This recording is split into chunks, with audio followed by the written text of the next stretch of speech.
Assalamualaikum warahmatullahi wabarakatuh. Perkenalkan nama saya Muhammad Faisal Atala, NPM 1917051072. Di sini saya akan menjelaskan tentang function di pertemuan ketujuh,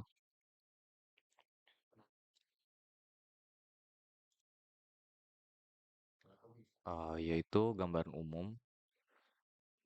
Function atau fungsi adalah blok kode yang hanya berjalan ketika dipanggil. Kita dapat meneruskan data yang dikenal sebagai parameter ke dalam suatu fungsi. Fungsi digunakan untuk melakukan tindakan tertentu dan itu penting untuk menggunakan kembali kode. Tentu kode sekali dan gunakan berkali-kali.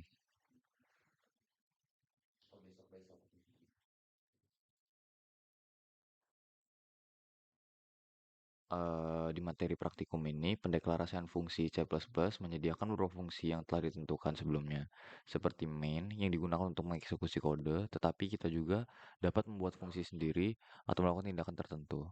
Untuk membuat atau mendeklarasikan suatu fungsi, tentu nama fungsi tersebut diikuti dengan tanda kurung. Contohnya seperti ini.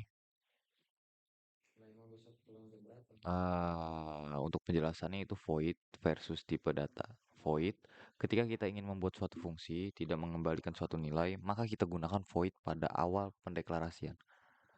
Fungsi yang tidak mengembalikan suatu return value disebut prosedur. Dan selanjutnya tipe data, ketika kita ingin membuat suatu fungsi yang dapat mengembalikan suatu nilai, maka kita gunakan tipe data pada awal pendeklarasian. Tipe data yang digunakan seperti int, double, string, dan lain-lain. Selanjutnya itu pemanggilan fungsi. Fungsi yang dideklarasikan tidak langsung dieksekusi, mereka disimpan untuk digunakan nanti dan akan dieksekusi nanti saat dipanggil. Untuk memanggil fungsi, tulis nama fungsi diikuti oleh tanda kurung dan titik koma. Dalam contoh berikut, my function digunakan untuk mencetak teks atau tindakan saat dipanggil. Untuk keterangannya itu suatu fungsi dapat dipanggil lebih dari satu kali. Contohnya seperti ini. Selanjutnya adalah parameter dan argumen.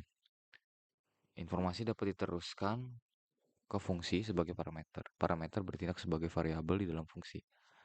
Parameter ditentukan setelah nama fungsi di dalam tanda kurung. Kita dapat menambahkan parameter sebanyak yang kita inginkan. Cukup pisahkan dengan koma. Contohnya ini, ketika parameter dilewatkan ke fungsi, maka parameter tersebut disebut argumen. Jadi dari contoh di atas, FNM adalah parameter, sedangkan Liam, Jenny, dan Anja adalah argumen.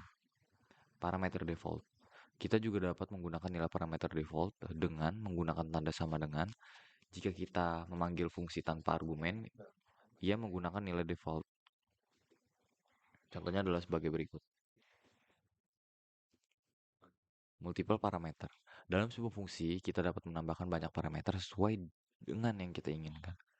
Perhatikan bahwa saat kita bekerja dengan beberapa parameter, pemanggilan fungsi harus memiliki jumlah argumen yang sama dengan parameter yang ada. Dan argumen harus diteruskan dalam urutan yang sama. Contohnya seperti ini. Return values, keyword void seperti yang digunakan sebelum menunjukkan bahwa fungsi tidak mengembalikan nilai. Jika kita ingin fungsi mengembalikan nilai, kita dapat menggunakan tipe data seperti int, string, dan lain-lain. Alih-alih void dan menggunakan keyword return dalam fungsi tersebut. Contohnya ini, contoh mengembalikan fungsi dengan dua parameter. Kita juga dapat menyimpan hasil dengan variabel. Contohnya ini. Sekian penjelasan saya, lebih dan kurang mohon maaf. Wassalamualaikum warahmatullahi wabarakatuh.